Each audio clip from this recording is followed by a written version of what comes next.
Welcome back to this Pokemon Platinum walkthrough. In the last part we drove Team Galactic out of Eterna City and we got a bicycle from the owner of the bicycle shop. In this part we will explore the Old Chateau in the Eterna Forest and I will show you the Sinnoh Underground. Before we do that we will head east to Route 211. The part of the route that we have access to at the moment isn't that big, but there are several new Pokemon to catch and a few trainers to battle.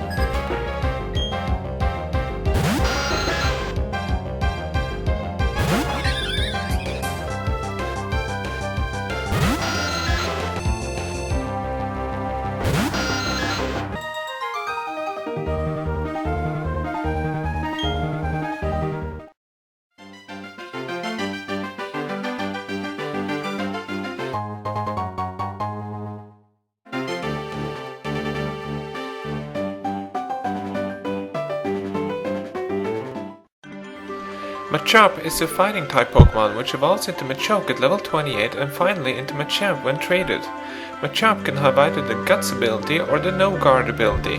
No Guard is great for powerful moves with low accuracy, but the downside is that the opponent's moves will also never miss. Machop is a physical attacker and there is no lack of physical based moves in its move pool. The majority of them are fighting type moves, but there are some moves of other types too, so you can have the opportunity to spice things up a bit. Meditite is a dual fighting psychic type. Its type combination is a very good one as it reduces the damage from dark and bug type moves. In addition to several good fighting type moves, Meditite will have access to the moves Fire Punch, Ice Punch and Thunder Punch through the move relearner after evolving into Medicham. Meditite's ability Pure Power doubles the attack stat. All of these things make Meditite one of the best fighting type Pokemon in Sinnoh. Chingling is a psychic type baby Pokemon and it evolves into Chimecho with high friendship during the night. Its move pool consists mostly of status moves, so you should try to evolve it into a Chimecho as soon as possible to gain access to a few more offensive moves. Both Chingling and Chimecho are perfectly good Pokemon to use on your team, but there are several other psychic types in Sinnoh that are far better. Bronzor is a dual steel psychic type. Depending on which ability it will have, it can be either immune to ground type moves or resistant to fire type moves. Bronzor has quite weak offensive stats and it's only after it evolves into Bronzong at level 33 that it gains more power. By catching a Bronzor you will have a psychic type which is both a physical and a special defensive wall, something which is not all that common.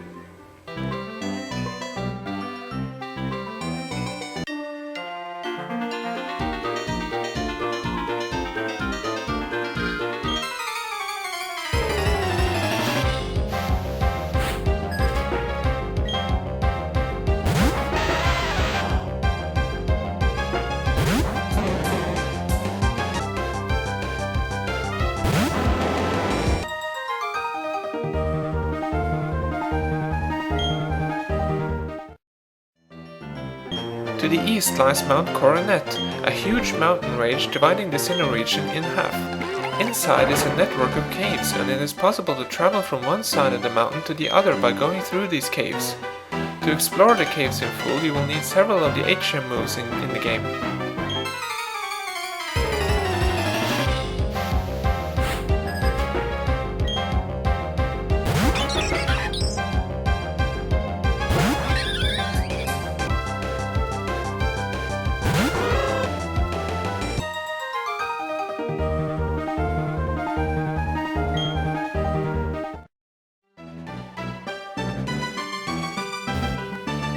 In the canyon by the river you can pick up TM12 Taunt. This move prevents the target from using status moves. The effect will last between 2 and 4 turns.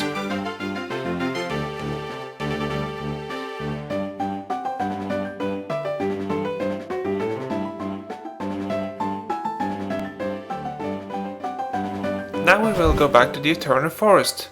You will find Gardenia standing near an old house called the Old Chateau.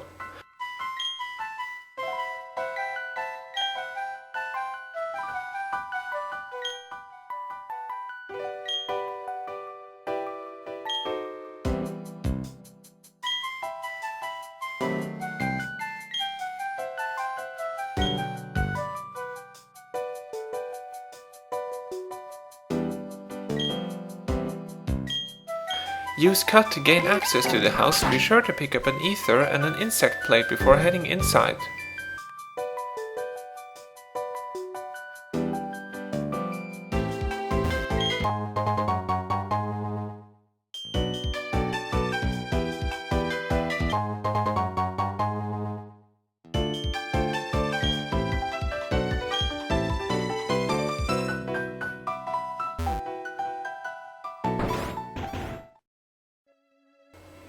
There are no trainers in here, but the house is full of items and ghastlies.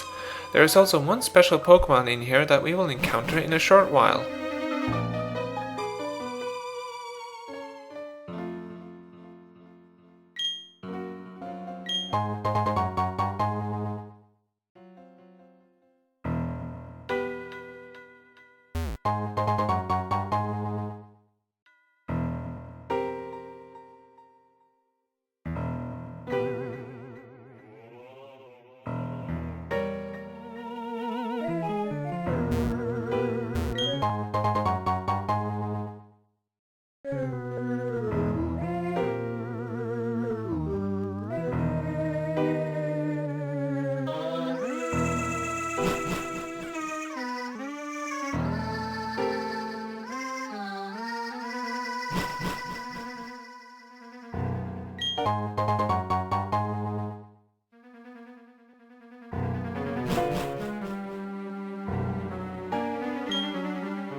On the second floor, in the narrow hallway in the room to the far right, you can pick up TM90 Substitute. This move will drain some HP from the user and make a dummy Pokémon which will take hits from the opponent. The dummy fades away when it runs out of HP. Skip the next two rooms and enter this room. Inside there is a TV set. If you come here at night and interact with the TV, you can encounter Rotom. This is the only way to see a Rotom in the game, and the only way to get it registered as seen in your Pokédex.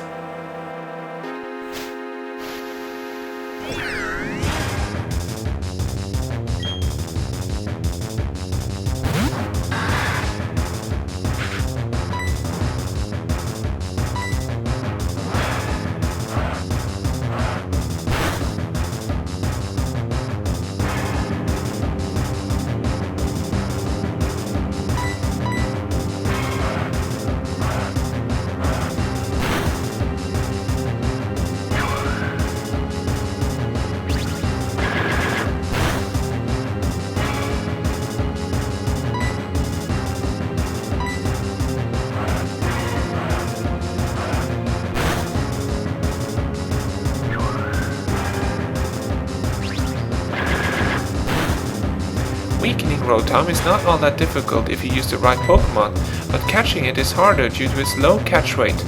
Regular Pokeballs are not recommended. Great Balls, Dusk Balls and Ultra Balls will do the trick.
Rotom is a dual electric ghost type, and despite what the battle music might have indicated just now, it is not a legendary Pokémon.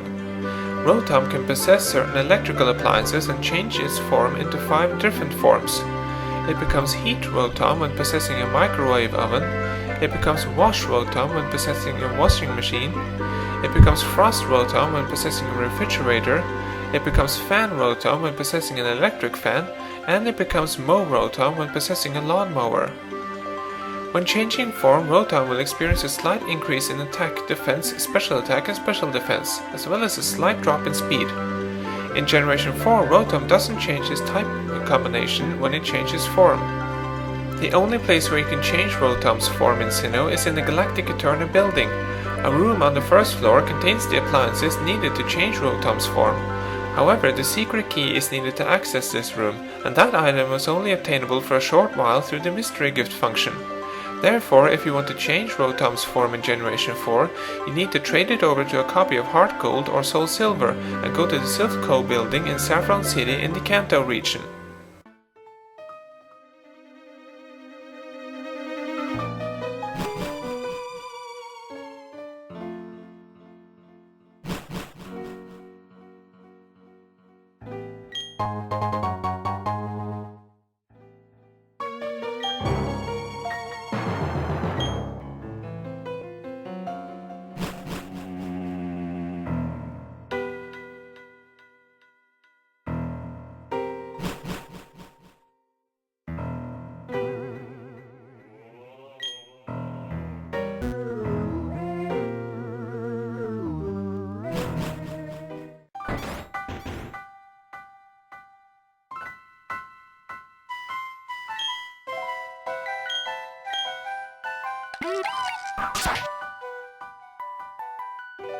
Now I will show you the Sinnoh Underground.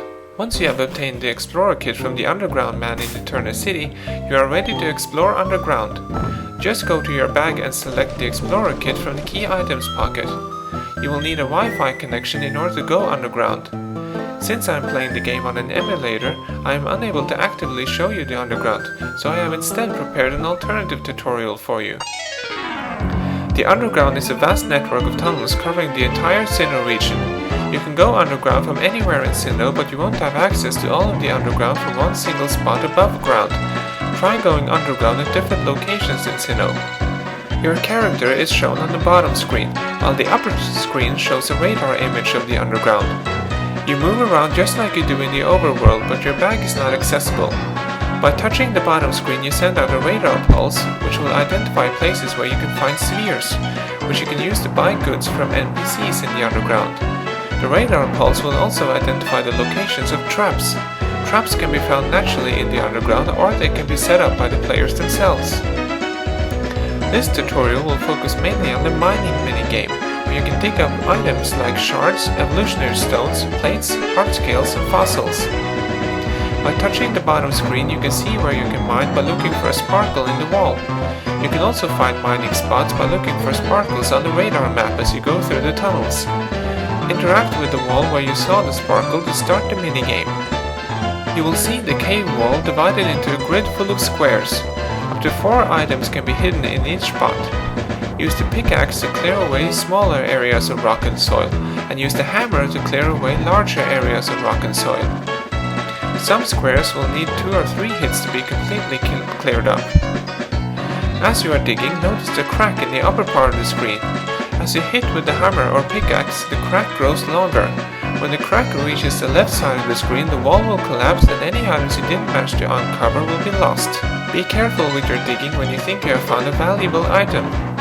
Before returning to the overworld, make sure to transfer the items you have found over to your regular bag. If you want to learn more about the underground, you can check out Bulbapedia's article by using the link in the video description. As mentioned earlier, you can dig up fossils in the mining minigame. Before you get the national dex, there are only 2 types of fossils to be found, but once you have the national dex, you can find fossils from other regions too. Cranidos is a rock-type Pokémon which can be resurrected from the skull fossil. It's a very powerful attacker with a base attack stat of 125, but its defenses are low. This Pokémon is designed for power, not endurance. The best moves in his move pool can be taught via TMs, and there you have typical moves for a rock type like Rock Slide, Earthquake and Strength. Shieldon is a dual rock steel type, which can be resurrected from the armor fossil. Shieldon is a defensive wall with a massive amount of both defense and special defense. Its offensive stats are very low, but its move pool contains several useful status moves. Combined with its high defenses, it can be used as a strong supporter for the rest of your team members.